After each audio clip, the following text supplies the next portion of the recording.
Hi, Namaskar. This is Jimit Shah. Welcome to the Gyms Automation. So today we'll see what is the difference between analog and digital signals. Okay, whether it is input signal or output signal, there is a separate particular difference between these two, analog and digital. All right.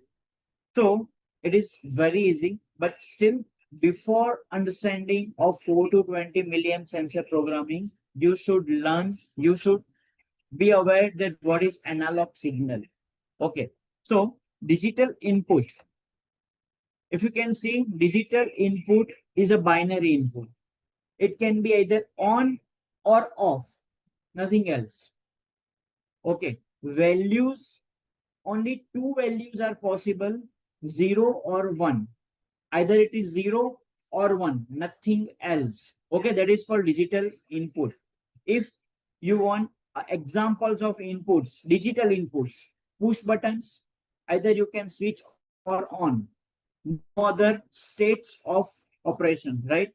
Limit switch, proximity sensors, these are the input digital inputs. Examples of output, lamps, relay, contactors, buzzers. These are digital outputs. Either it can be on or off. That's it. No other operations, no other states. Okay. Typically, wiring can be done in 24 volt or 230 volt AC in India. If you are in USA or Canada, it can be according to your country code. Okay. So, addressing, how you can input, how you can address the inputs, like bit base 0 I:0/1, I:0/2. If it is output, O:0/2, O:0/3, like that, right? You must be aware that in particular MicroLogix 1400, we have 14 like we have 20 inputs and 12 outputs. Okay, so all 12 outputs and inputs have particular addressing, starting from I:0/1, I:0/2, like that. So all that are digital inputs. We know that, right? Now, most important thing is analog input output. Okay, analog input signals are variable. It is not constant. In digital, either it is 0 or 1, but in analog, it is variable. What are the values? Range of values. It can be 0 to 10 volt. It can be 4 to 20 milliamps. It can be in the form of bits, any bits. Okay, so values are changing constantly. It is not like 0 or 1. It can be like 5 milliamps, 4.5 milliamps, 16 milliamps, 20 milliamps. Continuously input signal will flow, right? Like examples are temperature sensors, okay, pressure sensors, flow meters. These are the examples of analog input, and these are the examples of analog.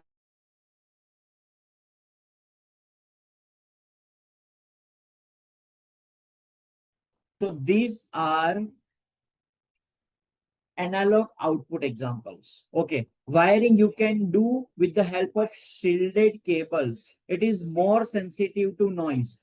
If you have observed that whenever you use temperature sensors, there are shielded cables. Why? Because it is a very sensitive thing. It can generate a noise.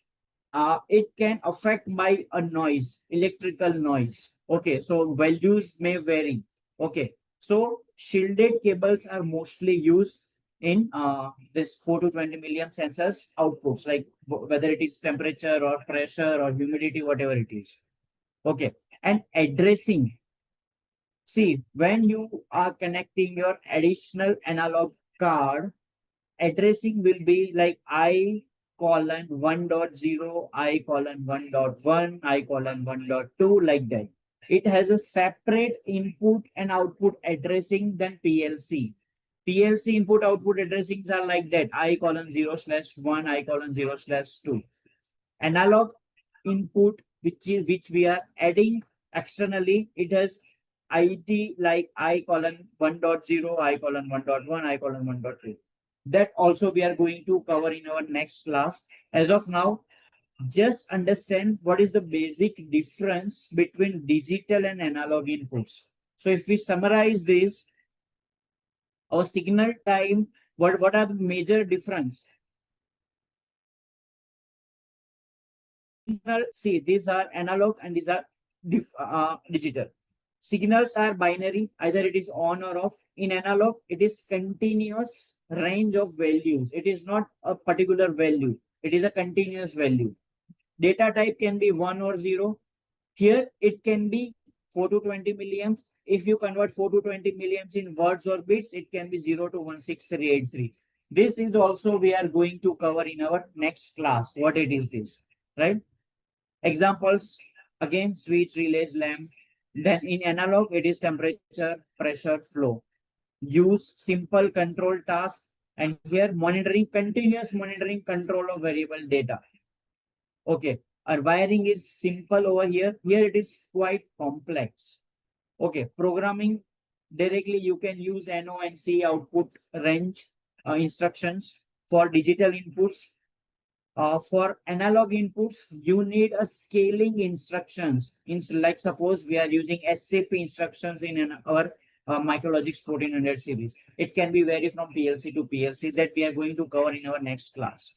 So instructions are also different for this kind of analog and digital inputs.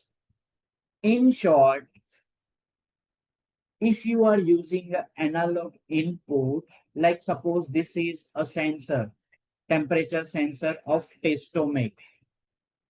If you are connecting this sensor to the PLC, what it will generate? It will generate milliamp values, not directly temperature values. If you are connecting this to analog card or PLC, it will not show direct like your room temperature is 25 degrees Celsius. No, it will generate output in the form of milliamps. Okay, and that milliamps we need to convert into the temperature range.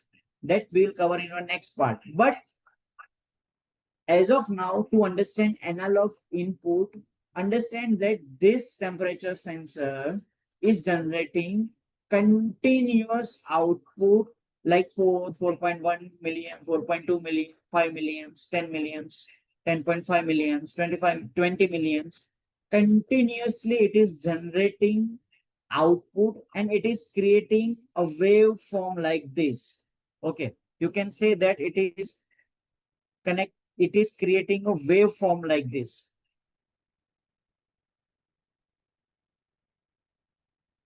Like this. Okay. So this is like analog output or analog input waves, right?